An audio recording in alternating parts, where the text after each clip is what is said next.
से बड़ी खबर है। जयपुर के एक बड़े ब्राह्मण क्षत्रप को लेकर ये बड़ी खबर। कांग्रेस छोड़कर बीजेपी में जाने की अटकलें, बीजेपी के कुछ प्रमुख नेताओं से संपर्क की खबरें भी हैं और राजस्थान की राजधानी की सियासत में अगले 48 घंटे बेहद अहम हैं। ये ब्राह्मण नेता हैं कांग्रेस में सॉफ्ट इमेज के। गहलोत सरकार में प्रभावी भूमिका के लिए इन्हें जाना जाता था। पूर्व सीएम गहलोत के विश्वस्त नेताओं में इनकी गिनती होती रही।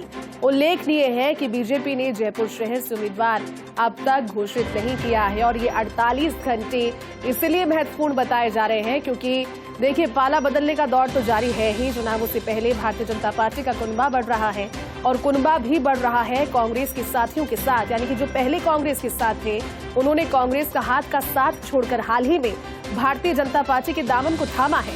अब जयपुर के एक बड़े ब्राह्मण क्षत्रप को लेकर ये खबर है।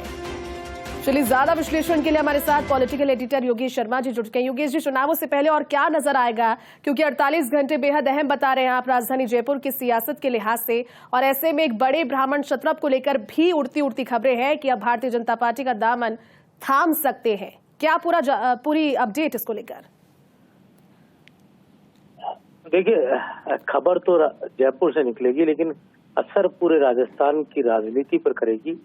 ये ब्राह्मण क्षत्रप वो है जो गहलोत सरकार में मंत्री थे, कैबिनेट के मिनिस्टर रहे, बड़े प्रभावी पद पर रहे, इनका टिकट काट दिया गया, संकट मोचक भी रहे अशोक गहलोत के बेहद विश्वस्त।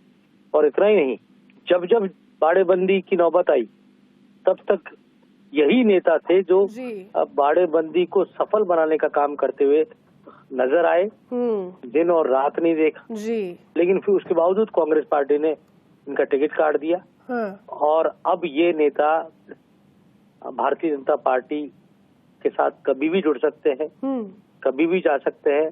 और एक बड़ी खबर राजस्थान की राजनीति की, प्रदेश की राजनीति की और प्रदेश की राजधानी की राजनीति की होगी, क्योंकि आपको ध्यान ही है कि जयपुर से बीजेपी का लोकसभा का टिकट अभी तक घोषित नहीं हुआ है। तो ऐसे में अगर कांग्रेस से आए हुए किसी ब्राह्मण चेहरे को टिकट दिया जाता है जी, और वो चेहरा जो सॉफ्ट राजनीति के लिए जाना जाता है, वो चेहरा जिसके दलगत राजनीति से परे सियासी संबंध है, वो चेहरा जो राजस्थान की जमीनी राजनीति को बरसों से जानता है, समझता है, वो चेहरा जिसे बीजेपी के थिंक टैंक और विचार परिवार भी पसंद करता हुआ आया है।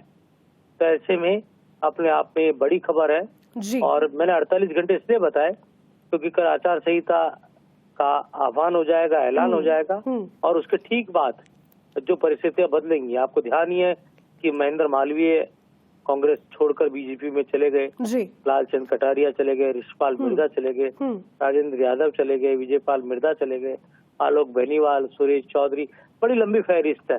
लेकिन इन तमाम नामों में कोई बड़ा ब्राह्मण नाम नहीं था। तो ऐसे में जब प्रदेश के मुख्यमंत्री खुद इसी वर्ग से आते हैं, तो ऐसे में लाजिमी है कि कोई ऐसा ब्राह्मण चेहरे को तोड़े जो कांग्रेस के अंदर बड़ी पोजीशन पर रहा है, जो कांग्रेस के अंदर एक जमाने भर तक यूथ कांग्रेस, सेवा दल, NSUI और उससे आगे तक एक बड़ी राजनीतिक लीगेसी को मेंटेन करता हुआ आगे बढ़ा है।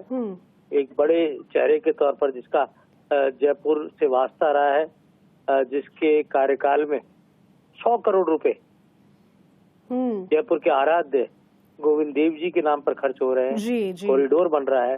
उस व्यक्ति का अगर भारतीय जनता पार्टी में जाना होता तो आप समझिए कि किस तरह की राजनीति का परिचायक है। हम केवल संकेत दे रहे हैं, जनता समझ रही होगी कौन ये नाम होगा, कौन ये चेहरा होगा। लेकिन ये जरूरी है कि फर्स्ट इंडिया सबसे पहले बताता है। तो खास तौर से आपको ध्यान ही है कि विधानसभा चुनाव का वक्त था, टिकट कट गया था इनका जी। और टिकट मिलता तो शायद चुनाव जीतकर विधायक भी बन जाते। बहरहाल परिस्थितियां अपनी अपनी जगह होती है। उस समय के राजनीतिक हालात अलग थे, अब के राजनीतिक हालात अलग है, कल के राजनीतिक अलग। तो ये पूरी जो विधानसभा की कड़ी, विधानसभा के दौरान भी इस तरह की परिस्थितियां पनपी थी कि बीजेपी में जाने को लेकर बातचीत चली थी जी। और एक हद तक वो बातचीत अंतिम परिणति तक भी पहुंची थी, लेकिन कहा जा सकता है कि शायद उस समय का सियासी सहयोग ऐसा नहीं बना और अब लोकसभा के चुनाव के वक्त वो सहयोग बनता हुआ नजर आ सकता है। तो मैं इसलिए कह रहा हूँ कि भारतीय जनता पार्टी और में कांग्रेस से आने वाले जो बड़े चेहरे हैं उनमें शायद ये सबसे बड़ा चेहरा होगा जो भारतीय जनता पार्टी को ज्वाइन कर सकता है और प्रदेश की राजनीति के अंदर सियासी हलचल लाने का काम कर सकता है। जी बिल्कुल योगेश जी, सही कह रहे हैं आप। और अगर ये होता है तो देखना जरूरी होगा कि राजनीतिक आउट किस और करवट लेता है। बहुत बहुत शुक्रिया आपका योगेश जी हमारे साथ जुड़ने के लिए और पूरी बातचीत के लिए। चलिए बुलेटिन